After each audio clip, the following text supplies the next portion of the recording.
welcome to an Q&A with Only Scott. That was not as smooth as I wanted it to be, but fuck it, we're gonna do it anyway. You know how we go. Actually, I have no idea if you know how we do it here. You know how we do it here, guys? We're all, cool, and we're all fucking blah blah. We're not. We're still a little bit awkward doing this. I think doing the solo, and now I've got the camera going. I was a little bit reluctant. I can't even talk. I was a little bit reluctant in releasing this on YouTube and doing a camera video because I'm kind of bad at this shit. I used to doing podcasts, talking with people, blah blah blah blah. I'm used to being just doing audio mainly and not doing this kind of thing. So I'm going to do my best. So, I'm a content creator, guys. I'm a podcaster. I'm an influencer. I'm actually none of those things. I'm just a guy who talks shit on the internet. But so are most people. Probably even you. Anyway, let's start the questions. First one is from Doug. Thanks, Doug. Here's some Doug Fist. Thanks, bro. Hope everything's going well with you. So, the first question is, would you be keen on doing on-location podcasts, like before a gig somewhere, out backstage? Would I be keen on doing on-location podcasts? It's a different style, mainly because it's also the different gear you need. Like, lugging out these bad boys is good, pointing at my big Rode mics, it's a bit more effort, to have a bit, have the right gear for it and to make it not super painful for everybody, like setting everything up and all that.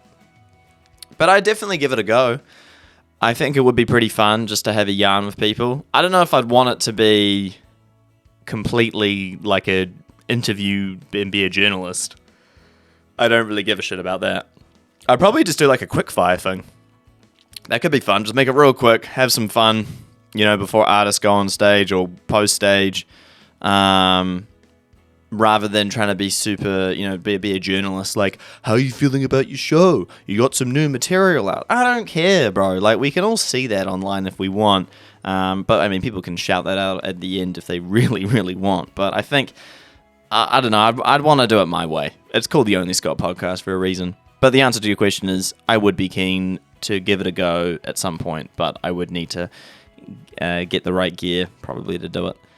Anyway, next question is from Ben, who is from Holy Crime. Shut, bro. So he has asked, what's your plans for the future? Surely try, branch out, and get some international guests. So there's actually two questions in this. So plans for the future? Just to keep it going. Keep the podcast going, keep it consistent, keep it moving. I personally, I would just kind of like to maybe try out some different sorts of content rather than just doing podcasts all the time. But I also love doing podcasts, so I don't really mind that either. I suppose I'd probably try and experiment with other things. Doesn't necessarily just have to be a podcast all the time. It could just be called The Only Scott, and then throw in some podcasts every now and again. I don't know. We'll see. I have a few ideas of other things I would like to try. For example, doing something like this is a little bit different, kind of, because it's got the video. So we will see. We will see.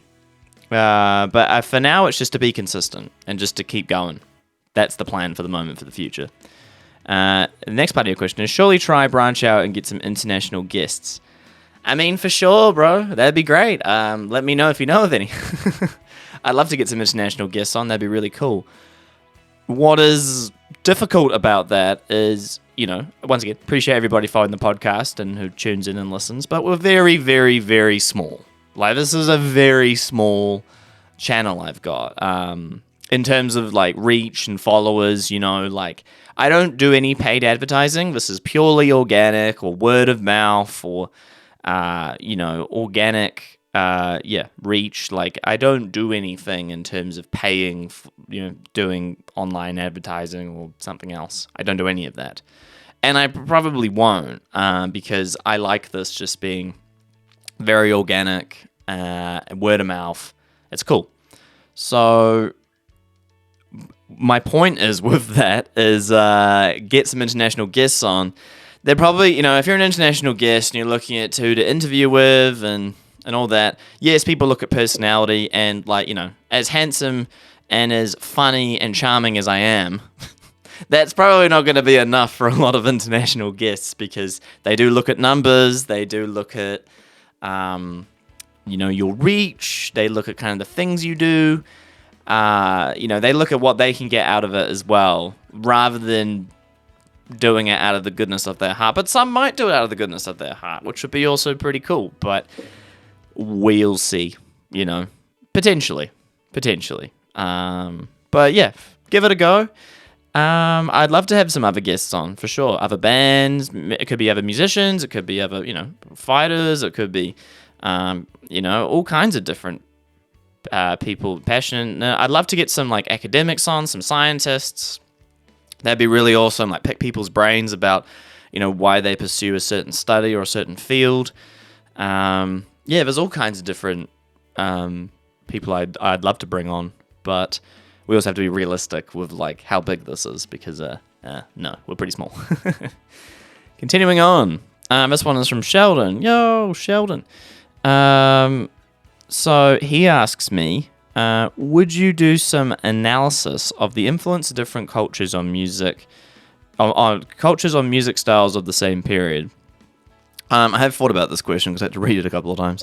Analysis of the influence of different cultures on music styles. So, yeah, I think that is really interesting. There are quite a few videos on where music scenes come from and why. What is a reason a music scene has been created as a reaction to what's happening in the community, what's happening in society, culturally. Why has the type of music been spawned out of this? And, there's all sorts of stuff. I mean, the ones that come to mind right now, for me, that I know a little bit about, because I watch documentaries, is the 70s English punk scene and the 80s American, gangster rap. I know a little bit about that, of why those scenes came to be. It could be quite a cool little analysis podcast video thing. So, yeah. I don't see why I couldn't give it a go. That'd be pretty fun. So, yes. The answer is yes. I would consider, and I might line that up at some point in the future. We will see how we go.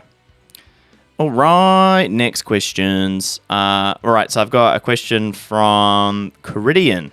Oh, the boys. This is probably from Chris, because Chris does all their social media. So shout out Chris Raven, bro. Check out the podcast with him if you haven't, by the way. He's an absolute lad. I love those guys. They're just incredible human beings. Incredible human beings. So he asked me, I'm assuming it's him, best Enter Shikari album. Oh, the big questions. For those who don't know, Enter Shikari is a hardcore punk band from the UK. They combined a mix of fucking everything. They do a bit of heavy metal, rock, punk music combined with electronic genres like drum and bass. They used to do dubstep when that was a thing. Trance. They've done, just EDM styles. The frontman's also a DJ as well, and their music is very socially conscious and very it can be very political, and it's very well put together. It's very clever. It's some of the best songwriting I think that there's out there. But that is just, that's my opinion. I love that band, and I have for a long time, and I will continue to. I will always check out what they're doing, even if I don't love it straight away. I will, give it every album and single a listen a few times. But what is the best Enter Shikari album? Oh, what is the best one? Well, my favorite Enter Shikari album for a long time was the first album, Take to the Skies. Incredible album. My gosh, is that nostalgic listening to that now. That album did have a couple of tracks, though, that I would rather skip. But, yeah, that's got just so many bangers on it. I mean, from the first track, Ena Shikari, self-titled song, to Anything Can Happen in the Next Half Hour, Mothership, to then... Mothership's first. I actually give you the track list if you want, but I'm not going to bore everybody. But then, I would say that's probably my favorite album personally in a lot of ways. But if I had to say the best Ena Shikari album that they've released to date, actually would be the latest album, A Kiss for the Whole World. That seems to be the best album I think they've put out so far because it combines everything they've done over the years, and they've done it really well. Because the album before, Kiss for the Whole World, which had a really long title that I can't quite remember at this point. Nothing is true and everything is possible. There we go. It had a bit too many classical elements on it for... Like, they went really hard on the classical part, and some of the songs that they had were cool, but everything felt a little bit uneven. They didn't really feel very integrated as some other stuff had been. And then the one before that, The Spark, I'm not a massive fan of. They went in a bit of quite a different direction. They always go in different directions, but that one was a very different direction. But this album that's just been released, A Kiss for the Whole World, is probably their best album, in my opinion.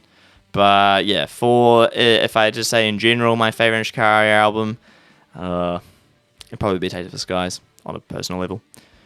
Moving on, this one from my boy Jeremy.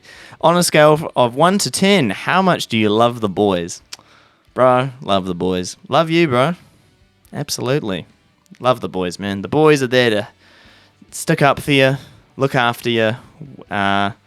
Things don't work out, maybe in your relationship, the boys are still there. That is if you haven't burned all your bridges.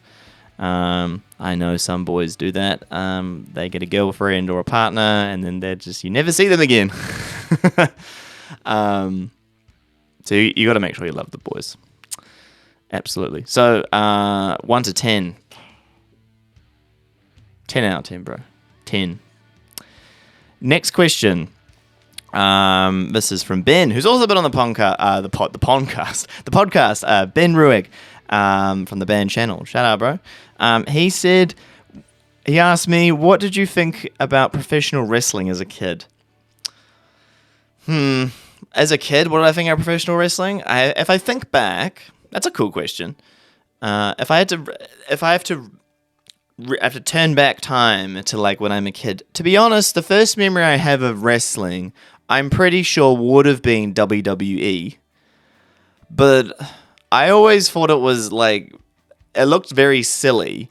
But in my family, we never watched anything like that. And I don't even know if I was allowed to watch anything like that when I was young. But from what I remember about wrestling in general was that movie, what was that with Vin Diesel? Not Fast and Furious, but The Pacifier? Was that what it was called? And he's like the babysitter, and then there's a scene in it where he like wrestles the wrestling coach of the high school, and they're wearing like those gross singlets, and he's like sweating, and it's like, ugh. I don't know about this wrestling shit. It looks kind of nasty and a little bit gay. But now I actually do wrestling a little bit myself. I'm just gonna say that I do a little bit of wrestling. So I really appreciate wrestling as a combat sport and a martial art. So, but I think as a kid I thought it was a bit silly, and I thought it was a little bit maybe too much love. I mean, I love the boys, but yeah. Well, I know I wrestle now, so I just really love the boys.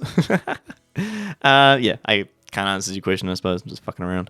So, all right, the next question. I have saved this for last for a reason. And I'm really happy someone brought this up. Someone is asking me, are you continuing the Nighthawk Experience, NHE, or what's your next creative endeavor? This is from the content feed. Thank you so much for your question. I really appreciate that, because I feel like no one really asks me about it too often. For those who don't know Nighthawk Experience, it was an animated musical kind of project I had going for a few years. I made a couple of animation videos. I released about 4 songs, and it was a really awesome experience. It was very intensive. And it was a lot of work on a lot of things, and it was just such a big project. And a lot happened over my life over the last few years that has made this more difficult to pursue. I won't get into all that now because otherwise I'll really be rambling on for too long, and I don't want to put you guys through that fucking bullshit. So to answer the question, am I continuing with it? The answer is yes, I am, but slowly. I have a few plans at the moment with how I'm going about some of the artwork, because that was a lot of the issues I ran into, was getting people to do the drawings and the art and the comics and things like that. But now we have AI, so I'm kind of doing a little bit of work on it, but I've been busy as shit recently with a lot of things. So I haven't been able to give us as much attention as I would like to. And then the next part is, what's your next creative endeavor? That is my next creative endeavor, is kind of that's it. I'm going to keep trying to pursue the podcast, and the Nighthawk experience will also be something I want to get going again, but it's such a beast, and I love it, and I feel like I can really, really express myself artistically in that. Like, every ounce of my being, I can really pour into it. The podcast is also another great part for me, because I can just talk all the shit I like, which I love doing, as you can tell. So that's the plan, man. But we'll see how we go. Like, I have to get, life is full of ups and downs and all sorts of fun stuff. And unfortunately, with these sorts of creative projects, for myself, any musician listening, or actually doesn't even matter, athlete or anybody pursuing their passion, there ain't no way to pay your bills with it. This shit doesn't pay any bills. This doesn't pay the bills. So, you have to be realistic about balancing a job, a full-time job, part-time job, whatever means necessary in order to continue to pursue these things. So I have to consider that as well. But yeah, I will be continuing that. I will also be continuing the podcast. In regards to releasing material for the Nighthawk experience, that still won't be for a while. I do have some more songs lying around that I have not released, which I actually believe to be better than the first round of songs I released. So I will get around to that. Hopefully before initially it was before I was 30, but I'm about to be 30, so yeah, time is brutal like that, so we'll see how we go. But yes, I will continue that. Thank you for your question, by the way. I appreciate it. Cool. Alright, that is all we have time for. Now, we probably could do more shit, but that is all the questions I've got. Thank you, everybody, for sending in your questions. 1 year, but the 1 year birthday of the podcast is so cool. I'm really happy that people have been enjoying what I've been doing. People have been coming on and chatting some shit with me. Really been that's just awesome. And I hope that the listeners, you guys, are getting some stuff out of this as well. I know that I'm not a super professional. I stutter. I don't have quick thoughts all the time and words coming out of my mouth like every little moment, because this is just raw as fuck. Like, I really speak just from the heart and from what comes out of my head. Not always going to get it right.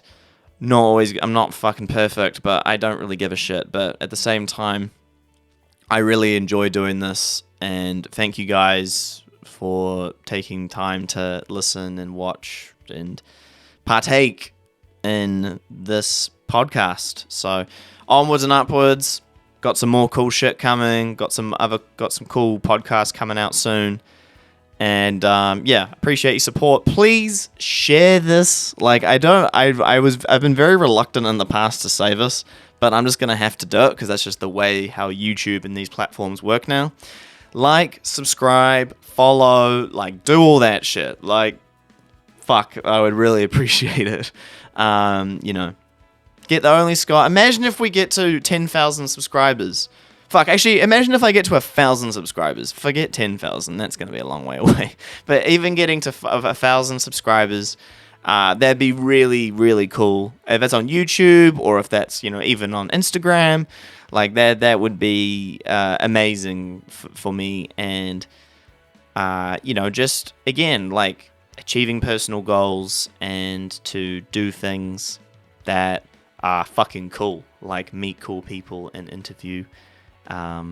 Yeah, and get to chat shit.